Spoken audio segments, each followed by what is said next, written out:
ଧନୁରାଶି ଅବହେଳା କାରଣରୁ ପରିବାର, ପରିବହନ ଏବଂ ସାମାଜିକ ସ୍ଥିତି ଆପଣଙ୍କ ହ୍ରାସ ପାଇପାରେ।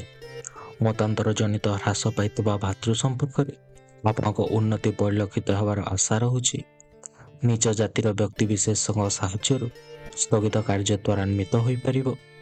ଯାତ୍ରା, ଆଲୋଚନା, ନିର୍ମାଣ, ଚୁକ୍ତିପତ୍ର ପ୍ରଭୃତିରେ ଆଂଶିକ ସଫଳତା ପାଇପାରନ୍ତି।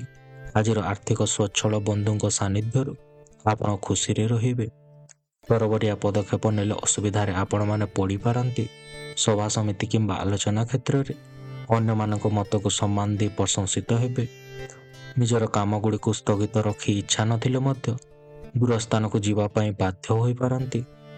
ଆଜି ଆପଣଙ୍କ ଶୁଭ ରଙ୍ଗ ହେଉଛି ହଳଦିଆ, ଶୁଭ ସଂଖ୍ୟା ହେଉଛି 3 ଏବଂ ପ୍ରତିକାର ପାଇଁ ବିଷ୍ଣୁଙ୍କ ପାଖରେ ଆପଣ ଖଜୁରୀ ଭୋଗରେ ଲଗାନ୍ତୁ।